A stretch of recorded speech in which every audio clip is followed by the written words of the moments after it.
नमस्कार, आप देख रहे हैं सुदर्शन न्यूज और मैं हूं आपके साथ अमित शर्मा। शाम के 6 बज चुके हैं और समय हो गया है रण क्षेत्र का, जिसमें आज हम बात करेंगे यूपी की, जहां लोकसभा चुनाव के लिए बीजेपी ने 80 सीट का टारगेट सेट किया है। और इसका मतलब यह है कि बीजेपी यूपी की 80 सीटें अपने खाते में ही चाहती है, जिसके लिए पीएम मोदी भी जी जान से लगे हुए हैं। प्रधानमंत्री नरेंद्र मोदी 80 का टारगेट हासिल करने के लिए अपने संसदीय क्षेत्र वाराणसी से चुनावी शंखनाद कर रहे हैं। पीएम मोदी 45वीं बार काशी पहुंचेंगे, जहां वो करीब 30 किलोमीटर का लंबा रोड शो भी करने वाले हैं। जगह जगह पीएम मोदी के जबरदस्त स्वागत की तैयारियां की गई हैं। बीजेपी राम लहर के सहारे इस बार पूरी 80 सीटें जीतने का दावा कर रही है, तो वहीं विपक्ष भी बिखरा हुआ होने के बावजूद ज्यादा से ज्यादा सीटें जीतकर अपनी उपस्थिति दर्ज कराना चाहता है। लेकिन विपक्ष भी जानता है कि मोदी से पार पाना उसके लिए इतना आसान नहीं रहने वाला है। ऐसे में बड़ा सवाल यह है कि आखिर विपक्ष बीजेपी को 80 सीटें जीतने से रोकेगा तो रोकेगा कैसे। चलिए आज ऐसे ही कुछ और सवालों को लेकर विस्तार से हम चर्चा करेंगे, लेकिन पहले एक रिपोर्ट आपको हम दिखाते हैं, देखिए जरा। और इसके विकास के लिए हमारा विजन अष्टलक्ष्मी का रहा है। साउथ एशिया और ईस्ट एशिया के साथ भारत के ट्रेड, टूरिज्म और दूसरे रिश्तों की एक मजबूत कड़ी, ये हमारा नॉर्थ ईस्ट बनने जा रहा है। 2014 के बाद असम में कई ऐतिहासिक परिवर्तनों की नींव रखी गई। असम में भूमिहीन 2.5 लाख मूल निवासियों को जमीन के अधिकार दिए गए। आजादी के बाद 7 दशकों तक चाय बागान में काम करने वाले मजदूरों को बैंकिंग सिस्टम से नहीं जोड़ा गया था। हमारी सरकार ने चाय बागानों में काम करने वाले ऐसे करीब 8 लाख वर्कर्स को बैंकिंग व्यवस्था से जोड़ना शुरू किया। कश्मीर में परिवारवाद और भ्रष्टाचार का एक बहुत बड़ी भुक्तभोगी रही है हमारी जे.एंड.के बैंक। इस बैंक को तबाह करने में यहां की पहले की सरकारों ने कोई कोर कसर बाकी नहीं छोड़ी थी। बैंक में अपने नाते रिश्तेदारों और भाई भतीजों को भरकर इन परिवारवादियों ने बैंक की कमर तोड़ दी थी। मिसमैनेजमेंट की वजह से बैंक इतना घाटे में गया था कि आप सभी के हजारों करोड़ रुपए डूब जाने का खतरा था। 9 लाख करोड़ रुपए के प्रोजेक्ट का शिलान्यास और लोकार्पण किया है।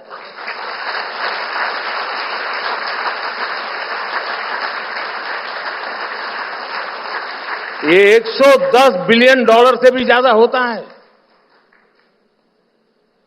दुनिया के कितने ही देशों का ये साल भर का खर्च भी नहीं है, और हमने सिर्फ 75 डेज में आधुनिक इंफ्रास्ट्रक्चर पर इससे ज्यादा इन्वेस्ट कर दिया है।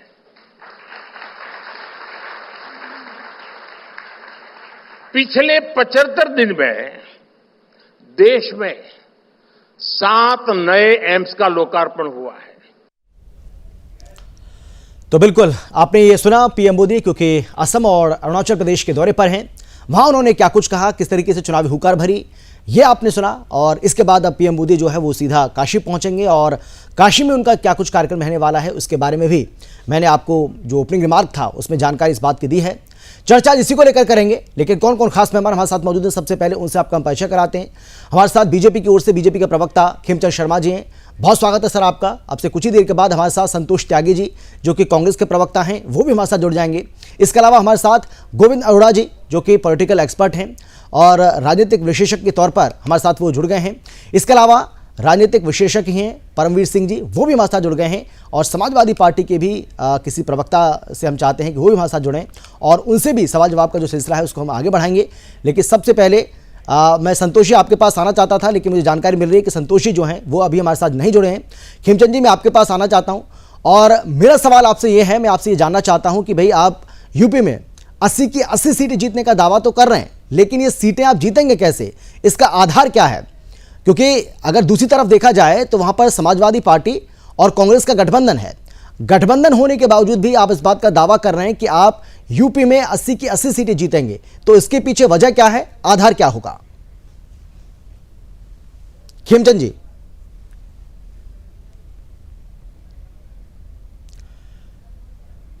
खेमचंद जी, आवाज आ रही है आपको मेरी? सुन पा रहे हैं क्या? चलिए, खेमचंद जी का जो नेटवर्क है अभी मुझे ऐसा लग रहा है कि वो प्रॉपर जुड़ नहीं पाए, और जैसे हमारे साथ वो जुड़ेंगे मैं उनके पास जाऊंगा। मैं चलिए हरगोविंद जी आपके पास आना चाहता हूं।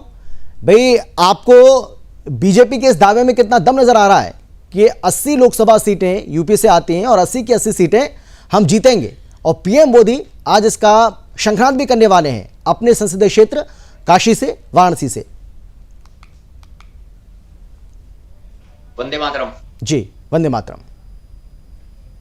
देखिए, राजनीतिक दल हैं, अपना एक लक्ष्य लेके चलते हैं, और अच्छी बात है, चलना भी चाहिए। और देश का नहीं, विश्व का सबसे बड़ा राजनीतिक दल भारतीय जनता पार्टी है, और उनके पास उतने कद्दावर नेता हैं जो भीड़ को इकट्ठा करने में और एक तरह से सक्षम तो है ही, और नेतृत्व भी करिश्माई है विपक्ष के मुकाबले। और जहां तक एक लक्ष्य की बात की गई, ये लक्ष्य हर बार सटीक बैठे ऐसा भी भूतकाल में नहीं हुआ। कारण लक्ष्य तो कर्नाटक के लिए भी दिया गया था, लक्ष्य तो हिमाचल के लिए भी दिया गया था। तो ठीक है, अब 80, और ये देखिए, सकारात्मक तो ये चुनाव प्रचार है, क्योंकि काडर में अपने कार्यकर्ताओं में मनोबल बढ़ने के लिए, क्योंकि कोई भी युद्ध तो सेना ही लड़ती है ना, और युद्ध तो हथियार से ज्यादा इरादों से जीता जाता है जी। तो अब ये चुनावी युद्ध में यदि इरादे ही जीत के होंगे तभी तो काडर में जोश होगा, और वो जमीन पर सामान्य कार्यकर्ता तन मन और धन से काम करेगा, तो परिणाम अच्छे आएंगे। और इसी के विपरीत यदि हम विपक्ष में देखते हैं तो उनकी तो ना अभी तक ना उस में कहीं रण और ना उनकी कोई नीति, बस वो केवल राज करने का एक ख्वाब देख रहे हैं मुंगेरी लाल की तरह। तो ये स्वाभाविक है, उनके कार्यकर्ताओं का जोश और भाजपा के कार्यकर्ताओं के जोश में रात और दिन का अंतर है, और जो कि आने वाले चुनाव परिणाम में दिखाई भी देगा। तो क्या यही वजह है क्या कि बीजेपी का जो मनोबल है वो लगातार बढ़ा हुआ है, और यही वजह है कि बीजेपी इस बात का दावा कर रही है कि इस बार 80 की 80 सीटें यूपी में हम जीतने वाले हैं? तो वजह यही है जो आप कह रहे हैं? देखिए, दावा तो सुषमा जी का, मैं आपको 2014 की एक चुनावी रैली जो उन्होंने हरियाणा में की थी, तो उन्होंने कहा था हम 10 में 11 सीट जीतेंगे। हरियाणा में तो 10 लोकसभा की क्षेत्र वो थी ना सीट, तो हाँ। सुषमा जी का कहने का अर्थ ये था कि 11वीं में, मैं भी तो हरियाणा की बेटी हूं, तो मैं जो साउथ दिल्ली से सीट जीतूंगी तो वो भी तो हरियाणा के खाते में गिनी जाएगी। तो अगर 80 में 81 भी कहें तो इसमें भी कहीं कोई आने वाले समय में अतिशोक्ति नहीं होगी। जी, मतलब आप बहुत बड़ी बात कह रहे हैं। आप ये कह रहे हैं कि भाई अगर बीजेपी ये कह रही है कि 80 की 80 सीटें जीतेंगे, तो बीजेपी 80 सीटें जीते वो तो ठीक है, लेकिन हो सकता है कि 80 के 81 भी हो जाए, लेकिन जब सीटें 80 हैं तो वो 81 नहीं होगा। ये एक मजाक का विषय हो सकता है, ठीक है, लेकिन फिर भी इसका मतलब ये है कि आप भी इस बात को लेकर बहुत ज़्यादा कॉन्फिडेंट हैं कि बीजेपी जो दावा कर रही है, बीजेपी के उस दावे में दम आपको नजर आता है? बीजेपी के दावे में चुनाव परिणाम जब आएंगे तो वही सिद्ध करेंगे ना कितना दम है या नहीं है। लेकिन एक सकारात्मक चुनाव प्रचार के यही तो इंडिकेशन होते हैं, और एक सक्रिय राजनीतिक दल की यही पहचान होती है। उसी के विपरीत यदि मैंने अभी पहले भी कहा, जो मुख्य विपक्षी दल हैं जिन्हें की लीड लेनी चाहिए थी, 1-2 महीने पहले अपने प्रत्याशियों की घोषणा करनी चाहिए थी, वो तो आज तक अपने प्रत्याशियों को घोषित ही नहीं कर पाए, और वो कितने समय का इंतजार कर रहे हैं। क्या आखिर के 15-20 दिन उनको चुनाव प्रचार के लिए उपयुक्त होंगे, और वो भी उस पार्टी के पास जिसके पास स्टार प्रचारकों की कोई कमी नहीं है। हाँ, बिल्कुल सही बात है, बिल्कुल सही कह रहे हैं आप। लेकिन परमवीर जी, क्या आपको लगता है कि विपक्ष जो है वो यहीं कहीं ना कहीं मात खा जाता है, और उसे समझ नहीं आ रहा है कि भाई वो चुनाव लड़े तो लड़े कैसे, और उम्मीदवार अपना बनाए तो बनाए किसे? और बहुत सारे तो ऐसे लोग हैं जो चाहते हैं कि वो चुनाव लड़ें, लेकिन वो चुनाव लड़े, अब किसके सामने वो चुनाव लड़ रहे हैं, उनके लिए ये भी तो एक बहुत बड़ी परेशानी का सबब है ना।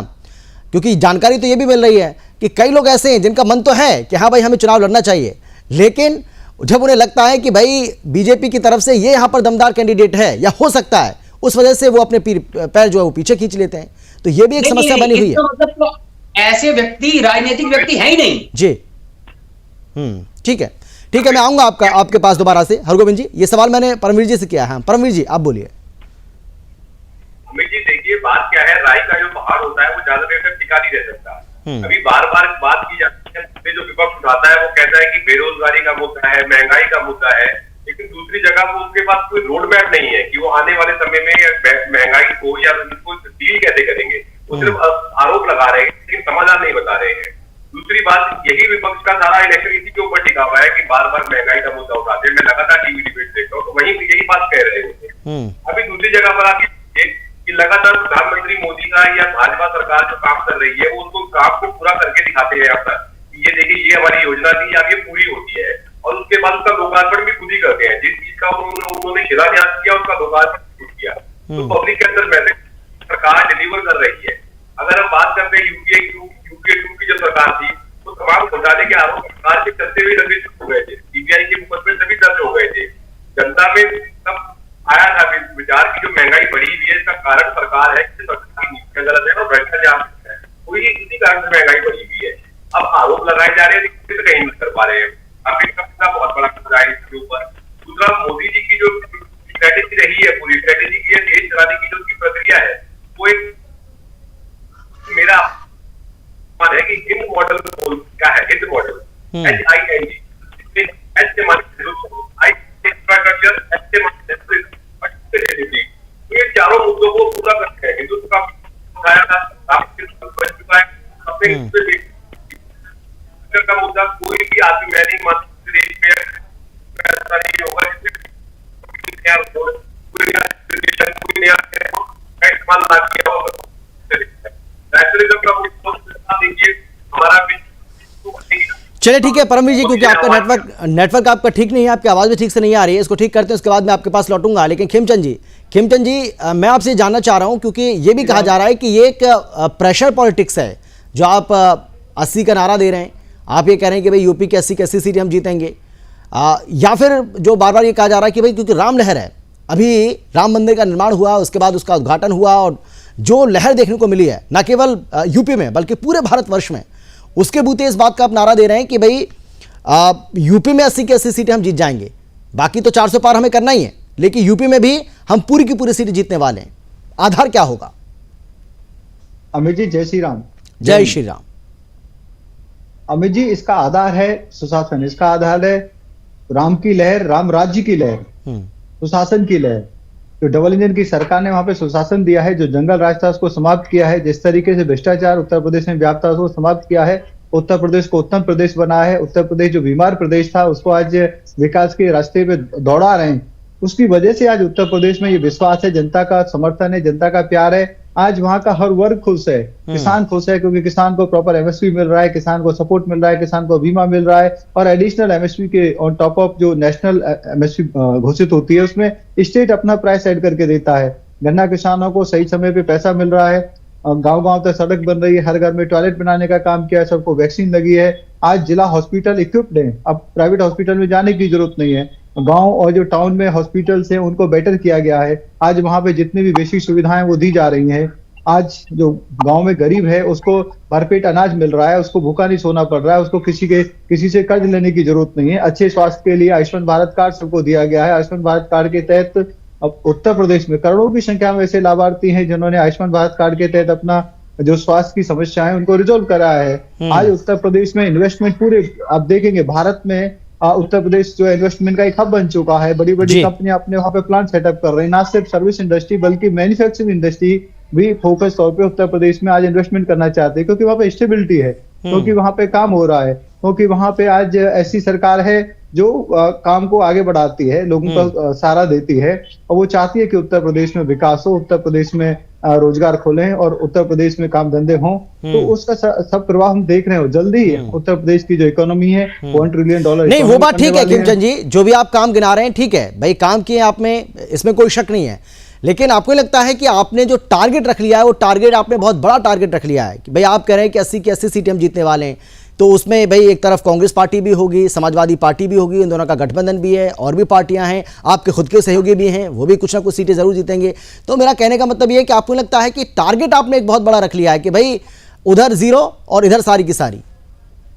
नहीं, हम 80 का मतलब एनडीए 80, क्योंकि हमने कुछ सीटें अपने सहयोगी को दी हैं, तो सहयोगी वाली सीट तो हम ये नहीं कह रहे कि भारतीय जनता पार्टी जीत रही है, लेकिन हम जीत रहे हैं, मतलब गठबंधन जीत रहा है, एनडीए जीत रहा है, आदरणीय प्राइम मिनिस्टर मोदी जी का नेतृत्व जीत रहा है। और इसलिए हम कह रहे हैं क्योंकि आज जनता की भावना ये है, जनता नहीं चाहती कि समाजवादी पार्टी को 2, 4, 5 सीट दे, और उसकी वजह से आदरणीय प्राइम मिनिस्टर मोदी जी के जो हाथ उत्तर प्रदेश और मजबूत कर सकता है उसमें कोई भी कमी छूटे।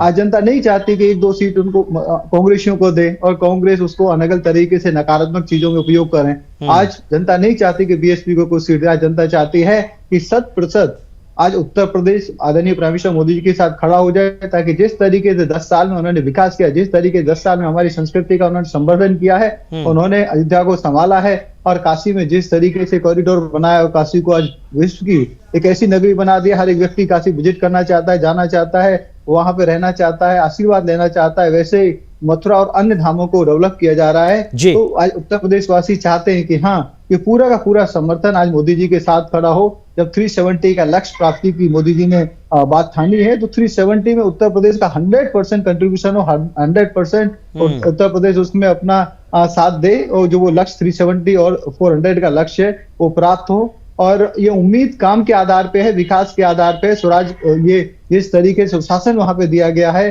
और भगवान राम का जो मंदिर बना है, लेकिन भगवान राम का जो चरित्र है, वो जो जनता की सेवा का जो चरित्र है, उस जनता की सेवा का चरित्र योगी जी और मोदी जी दोनों ने ही उसको शाश्वत किया है, जमीन पे उतारा है, और उसी के आधार पे हम कह रहे हैं कि हम 80 की 80 सीट उत्तर प्रदेश में जीतेंगे।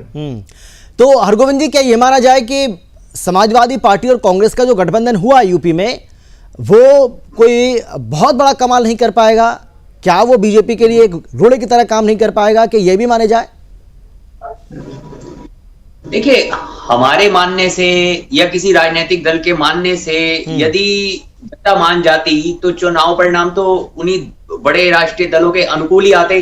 और जहां तक दावे का प्रश्न है, दावे के पश्चात जो परिणाम आते हैं उन पे कोई जुर्माना या चालान नहीं है, तो बोल देने के कहीं कोई टीडीएस भी नहीं कट रहा, तो इसीलिए बोल देने के। अब दावे तो कल जब नॉमिनेशन भरे जाएंगे या लिस्ट आएगी तो बाकी के राजनीतिक दल भी बड़े बड़े दावे करेंगे, हमारी 80 आएंगी, 75 आएंगी, ऐसे। तो ये तो एक लोकतंत्र में तय तो जनता करेगी अभी चुनाव। हाँ, लेकिन ये कुल मिलाकर लब्बो-लुआब ये है कि भारतीय जनता पार्टी अभी से ही लीड ले रही है, और वो ये साबित जनता के बीच में करने में सफल हो रही है कि वो चुनाव जीतने के मोड में चुनाव लड़ रहे हैं।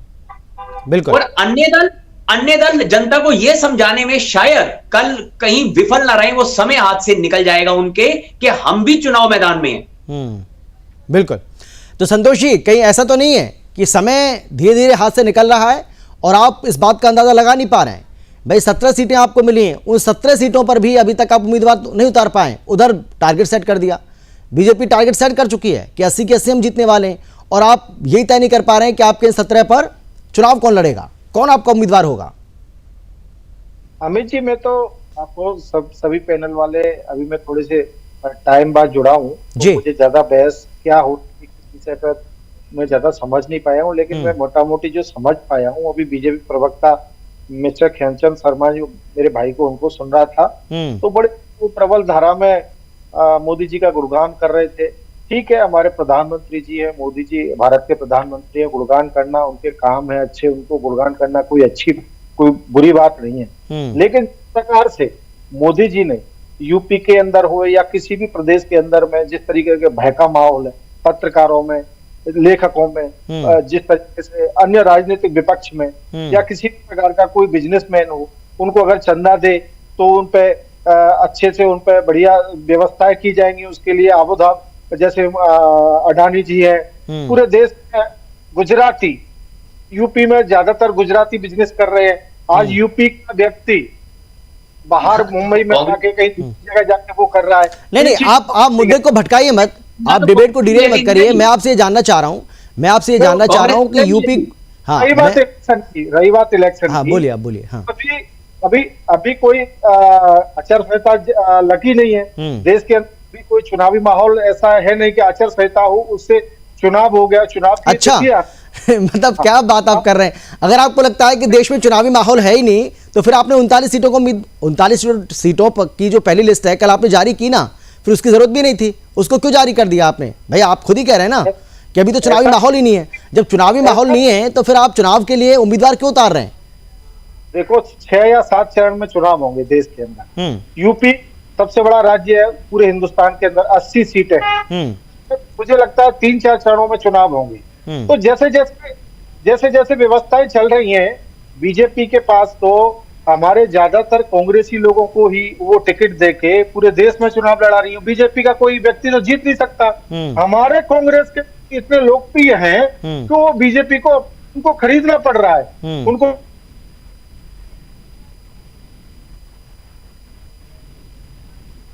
नहीं लेकिन चलिए ठीक है, क्योंकि आपका नेटवर्क चला गया। हाँ बोलिए बोलिए बोलिए। जो गठबंधन है वो चुनाव लड़ेगा, दमदारी से लड़ेगा और जीत के दिखाएंगे इस बार। हमको कोई किसी भी प्रकार का कोई भय नहीं है, किसी भी प्रकार का कोई भी हमको जो भी व्यक्ति चुनाव लड़ना चाह रहा है उनसे सबसे आवेदन मांगे गए हैं, उनका सर्वे करना चाह रहा है और जल्द ही आपके सामने सभी पूरे प्रदेश के, उत्तर प्रदेश के प्रत्याशियों की, समाजवादी और कांग्रेसी और जो भी हमारे साथ में गठबंधन है उनको सम्मिलित करके लिस्ट जारी। जी बताइए। नहीं लेकिन संतोष जी भाई, आप ये कह रहे हैं कि हमारे ही लोगों को बीजेपी खरीद कर हमारे लोगों को अपनी पार्टी में शामिल करके उनको उम्मीदवार बना रही है, तो इसका मतलब ये है कि भाई चलो पहली बात तो वो खरीद गए, तो इससे बड़ी बात तो और क्या हो सकती है? मतलब ये भी तो शर्म की बात है ना कि आपके जो खुद के लोग हैं वो बिकने के लिए बिल्कुल तैयार बैठे हैं, पहली बात। दूसरा अगर आपको लगता है कि वो विनिंग कैंडिडेट हैं जो बीजेपी में चले गए, तो भाई वो अगर विनिंग कैंडिडेट हैं तो उनको अपने पर भरोसा क्यों नहीं है कि वो कांग्रेस पार्टी में रहते हुए जीत सकते हैं? संतोष जी, पूरे हिंदुस्तान में जिस तरीके से हाहाकार मचा हुआ व्यापारियों में, अन्य राजनीतिक दलों में, विपक्ष में, जिस तरीके से, क्या पूरे 9-10 साल के अंदर में कोई बीजेपी का व्यक्ति ने भ्रष्टाचार नहीं किया? क्या आप मुझे बताइए एक व्यक्ति जो बीजेपी में हो और उसके यहाँ ईडी, सीबीआई या किसी भी प्रकार की एजेंसी ने आप जनता को बताएंगे ना भाजपा का भ्रष्टाचार होता है क्या? समझिए संतोष जी, आप अपने दायित्व को क्यों ले रही है? ठीक है, चलिए संतोष जी आ रहा हूं मैं आपके पास। हरगोविंद जी कुछ कहना चाह रहे हैं, उसके बाद मैं आता हूं आपके पास। ठीक है, हाँ हरगोविंद जी आप बोलिए। ठीक है संतोष जी, आपने अभी पूछा कि क्या भाजपा ने कोई 10 साल में भ्रष्टाचार नहीं किया? अरे प्रमुख मुख्य विपक्षी दल आप हैं, यदि वो भ्रष्टाचार किया तो आपको पूछना नहीं चाहिए, आपको उजागर करना चाहिए। इसका मतलब आप एक सक्रिय विपक्ष की भूमिका निभाने में भी असफल रहे। तो आप जब जनता के बीच में जाएंगे तो जनता आपसे पूछेगी कि सामने वाले बेंच पर भी बैठ के यदि आप भ्रष्टाचार और उनकी नाकामियों को उजागर नहीं कर पाए तो ये आपकी विफलता रही। और जहां तक कांग्रेस की अमेठी और रायबरेली जैसी परंपरागत जो उनकी सीटें हैं, उन पर तो कांग्रेस को इतना कॉन्फिडेंस होना चाहिए था कि यदि उनके लोग टूटकर भाजपा में भी जा रहे हैं तो कांग्रेस कहती कि हम तो हरगोविंद अरोड़ा जैसे आदमी को भी अमेठी से टिकट देकर संसद में भेज सकते हैं, हमारा इतना वर्चस्व है वहां पर। तो क्या कारण है कि भाजपा के प्रत्याशी भी वहां घोषित हो गए, इसके बावजूद आप अभी चरणों की प्रतीक्षा कर रहे हैं, अंतिम चरण में। और ये मैं आपकी निंदा नहीं कर रहा, देखिए निंदक नेड़े राखिए, अभी भी कांग्रेस को संभलने का अगर मौका ना मिला तो चुनाव तो होना बेमानी हो जाएगा, फिर तो चुनाव का देश में मतलब ही नहीं रह जाएगा ना। मैं आपको एक छोटा सा उदाहरण देता हूं, जब बोर्ड की परीक्षा होती थी और मैं छात्र था तो मैं खेलने में समय व्यर्थ कर देता था और मैं पढ़ता नहीं था। अंत में 2 दिन जब पढ़ता था तो सारे मेरे मित्र तो पास हो जाते थे, लेकिन मेरी कंपार्टमेंट आ जाती थी। कमोवेश कांग्रेस की परिस्थिति बिल्कुल कंपार्टमेंट वाली है। बोर्ड की परीक्षा जब आएगी अंतिम चरण में आप लोग पढ़ेंगे। देश ना तो पहला चुनाव है ना आखिरी चुनाव है, ठीक है ना सर? अच्छा, अब आप रही तो मतलब आप इस बात को मानते हैं कि आप इस चुनाव को लड़ने में सक्षम नहीं है? ये तो समय बताएगा ना सर। आपको किसी के बात बोलने से अगर मैं आज ये कहूँ कि मैं सब 543 में से 543 सीट हमारी कांग्रेस लेके आ रही है, तो आप कहिए ना, आपका स्वागत है, मैं तो चाहता हूँ। नहीं, लेकिन ये बोलने के लिए भी संतोष जी, ये बोलने के लिए कॉन्फिडेंस चाहिए। जैसे बीजेपी के पास कॉन्फिडेंस है, बीजेपी कहती है कि बीजेपी 370 और एनडीए 400 पार, तो ये कॉन्फिडेंस चाहिए होता है। यूपी 80 की 80 सभी सीटें, तो वो कॉन्फिडेंस तो कम से कम पहले लाइए ना अपने अंदर। भाई कांग्रेस पार्टी के अंदर वो कॉन्फिडेंस तो हो, वो कॉन्फिडेंस आपके अंदर नजर ही नहीं आ रहा है। अगर कॉन्फिडेंस होता तो आप कम से कम उम्मीदवारों का ऐलान तो करते। आप यूपी की 17 जिन सीटों पर लड़ रहे हैं वहां के उम्मीदवार तय नहीं कर पाए। चलिए आप 17 सीटें छोड़ दीजिए, जो हरगोविंद जी कह रहे हैं बिल्कुल सही कह रहे हैं कि भाई अमेठी रायबरेली तो आप तय कर ही सकते थे, वहां का भी आपको भरोसा नहीं है, तो इससे बुरी स्थिति कांग्रेस पार्टी के लिए और क्या हो सकती है। परमवीर जी अपनी बात रखिए, आप बोलिए।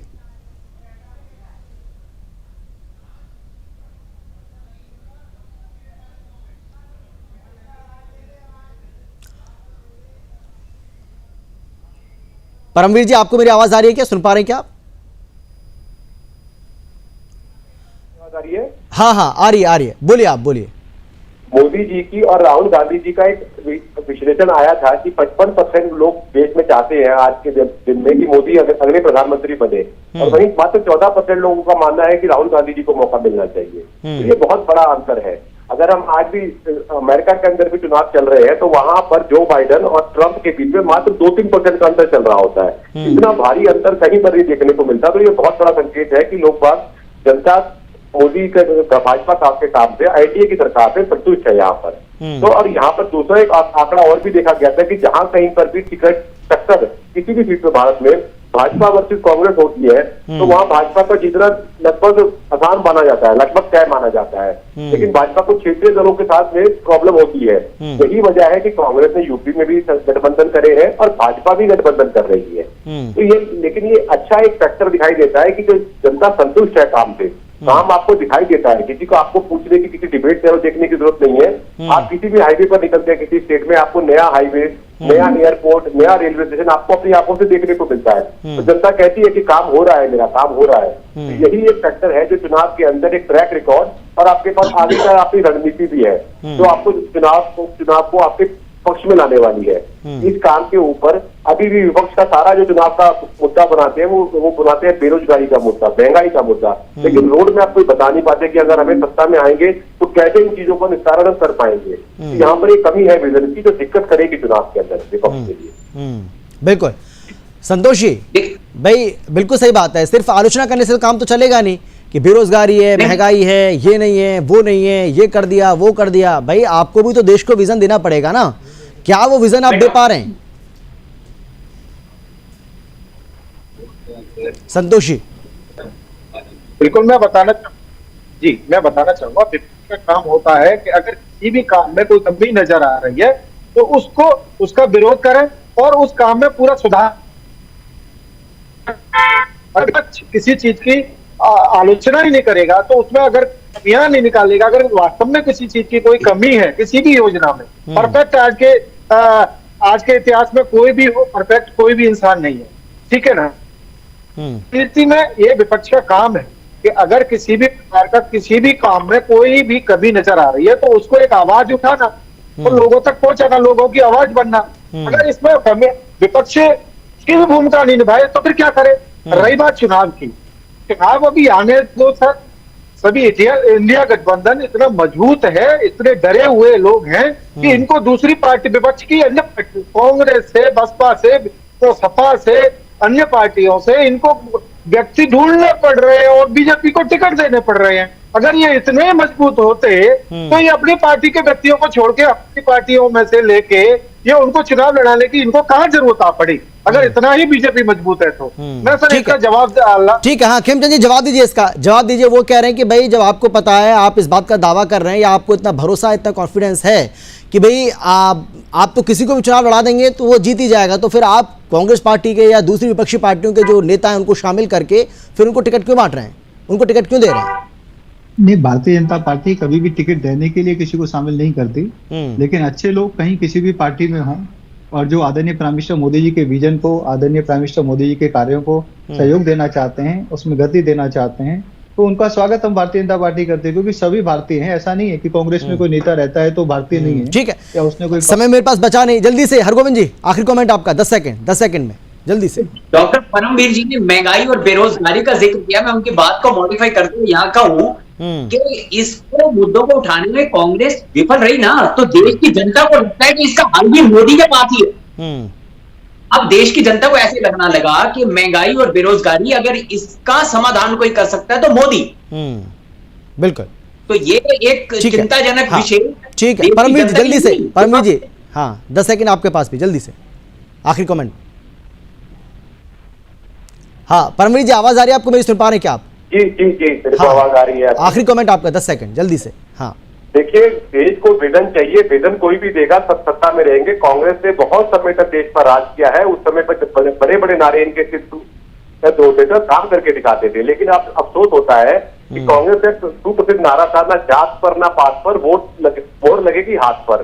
अब वहीं पर जात पात की बात की जाती है। राहुल गांधी जी कभी कहते हैं कि चलिए बिल्कुल मेरे पास समय की कमी है, माफी के साथ आप सभी को मैं रोक रहा हूं। बहुत धन्यवाद मेरे साथ जुड़ने के लिए, चर्चा में शामिल होने के लिए, अपनी अपनी बात रखने के लिए। लेकिन बड़ा सवाल यही है कि उधर टारगेट पूरी तरह से सेट हो चुका है, लेकिन इधर अगर देखा जाए तो निर्बट्टा सन्नाटा, या यूं कह लीजिए कि इधर कंफ्यूजन ही कंफ्यूजन है। और इस कंफ्यूजन के सहारे अब विपक्षी नैया पार कैसे लगेगी, यह भी अपने आप में एक बहुत बड़ा सवाल हो जाता है। इंतजार करते हैं, फिलहाल इतना ही, लेकिन देश और दुनिया की बाकी खबरों के लिए आप देखते रहिए सुदर्शन न्यूज।